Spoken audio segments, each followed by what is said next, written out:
Right है ना। सबसे बड़ा मुद्दा क्या है? Displacement is a very big issue. लेकिन विस्थापन जब सुनते हैं हमारे अंदर कुछ भी हलचल नहीं, there is no feeling, there is no emotion, it's okay। क्या सोचते हैं कि विस्थापन हो रहा है, और सरकार के नजरों में क्या होता है कि विस्थापन means one place to another place, एक जगह से कोई भी गड़ा नहीं हो रहा है। तो क्या हो रहा है? हम बांध बना रहे हैं, इसकी जगह दूसरी जगह पर, बस राइट थिंग। एक और शब्द आपको सुनना पड़ेगा डिस्प्लेसमेंट का, सिमिलर वर्ड है डेथ वारंट। डेथ वारंट सुना? मृत्यु वारंट आता है। मृत्यु वारंट जब आता है जब जिस कैदी को मृत्यु वारंट, डेथ वारंट मिलता है, उसका खाना पीना और नींद सारी खत्म हो जाती है। वो डेथ वारंट होता है, उसका एक इंसान की जिंदगी 5 से 10 मिनट में खत्म कर देता। और उस डेथ वारंट से सबसे खतरनाक शब्द इस दुनिया के अंदर है तो वो डिस्प्लेसमेंट है। डिस्प्लेसमेंट, विस्थापन डेथ वारंट से भी खतरनाक शब्द है। Death warrant can be for 1 person, 2 person, 3 person, only for few person। लेकिन डिस्प्लेसमेंट लाखों लोगों के लिए होता है। आप सोचिए, डेथ वारंट तो होना चाहिए। जो अपराधी जो अपराध करता है उसको फांसी की सजा होनी चाहिए। लेकिन उन लोगों का क्या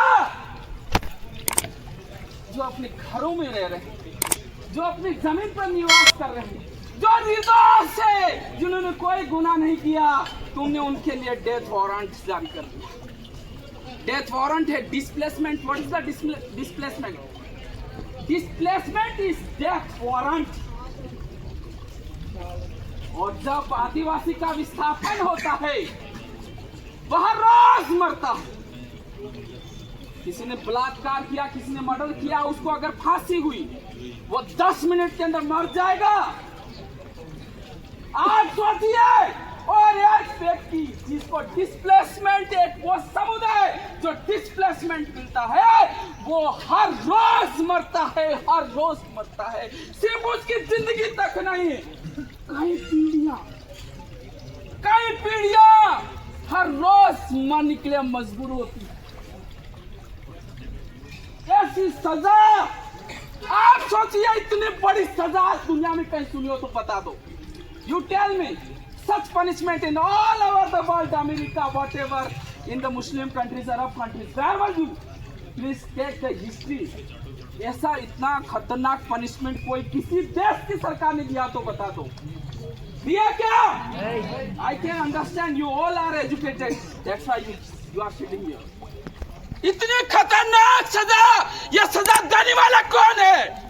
Who is person responsible, accountable behind the punishing such dangerous? ये बात समझने की जरूरत है। डिस्प्लेसमेंट, और कोई साथी समझ रहे होंगे, मैं बात कर रहा था कितने लोगों का विस्थापन हो रहा है? 25,000, 25,000 कोटड़ा के अंदर कितने? 25,000। भाई वो 25,000 ने वो लाखों करोड़ों है, वो वहां से चले जाएंगे। फिर आगे तो वो बढ़ ही नहीं सकते ना। आगे क्या है उनके जीने के लिए? लाइवलीहुड का जरिया क्या है उनका? कुछ भी नहीं। टाइगर प्रोजेक्ट कुंभलगढ़, चीता ला रहे हो तुम, तुम्हारे ऑफिस में रखो ये चीते, तुम्हें पसंद है तो रखिए, हमें कोई ऑब्जेक्शन नहीं है। पर हमारे इलाके में कैसे? You like tiger, it's okay. We do not have issue. लेकिन हमारे इलाके में कैसे रख रहे हो? वहां पर भी कई गांवों का विस्थापन होने जा रहा है। कैन बेथवा, और यह यूडीए की बात हो रही है। सिर्फ यूडीए की बात नहीं, हाँ पूरे देश की बात है। यूआईटी, यूडीए, पता नहीं क्या क्या शब्द लाते, पता ही नहीं चलता है। समझ रहे हो? समझ ही नहीं पाते हैं।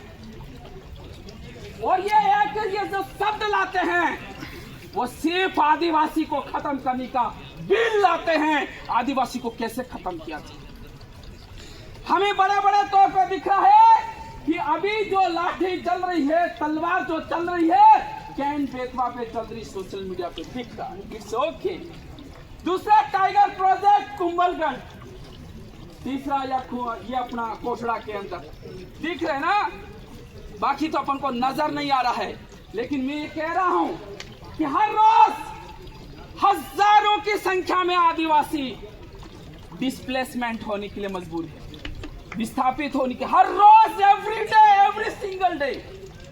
या उदयपुर का ये जो यूडे है, बहुत सारे आदिवासी को भगा दिया था, यहाँ से आदिवासी रहे नहीं। Is it right? It is not happening in the Udaipur, it is happening everywhere, all over the India. तो फिर क्या है? कौन सा शासन है? क्या ये हमारा शासन है? क्या संविधान की पालना की जा रही है? भारत का संविधान 244 एक का आर्टिकल क्या कहता है? दोस्तों, हम 5वीं अनुसूची की बात करते हैं। केंद्र सरकार ने 1996 में पैसा एक्ट लाकर कमजोर किया। 1999 में राज्य सरकार ने कमजोर किया। 2000, अरे तुम नए नए कानून क्यों ला रहे हो? कहाँ जरूरत पड़ रही है? हमारा एक ही कानून है। कौन सा? 244, वो लागू कर दो, सब बाड़ियां उठ जाएगी तुम्हारी। और इस तरह अगर लागू होता तो सब बाड़ियां उठ जाएगी। अब लड़ने की बारी हमारी है, युवाओं की। ये जो समय है, ये समय जैन जेट का है, जैन जी का है या नहीं है? ये वो ताकत है जो सिर्फ मात्र 35 दिनों के अंदर एक मंत्री का इस्तीफा ले लेते हैं। मात्र 35 दिनों के अंदर। अगर इतनी दिन और बैठ जाती, सरकार को उठा ले। मेन दिक्कत क्या है?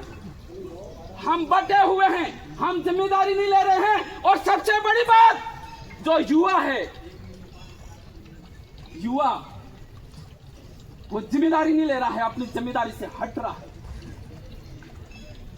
Youth is not taking the responsibility, accountability. What is their duty? इसलिए जो दलाल सिस्टम में बैठे हुए हैं, हर रोज आदिवासियों को मार रहे हैं, हर रोज डेथ वारंट निकाल रहे हैं।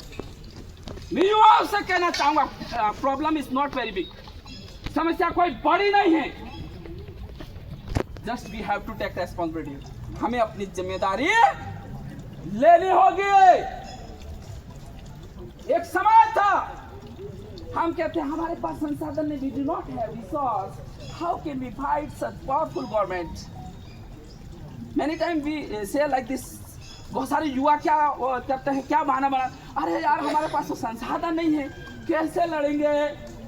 और जब हमारे पास सबसे ज्यादा संसाधन है इस दुनिया के अंदर, उस समय यहाँ का युवा अपनी जिम्मेदारी से पीछे हटते हुए ये कहता है, यार हमारे पास तो पैसे नहीं, हमारे पास ये नहीं।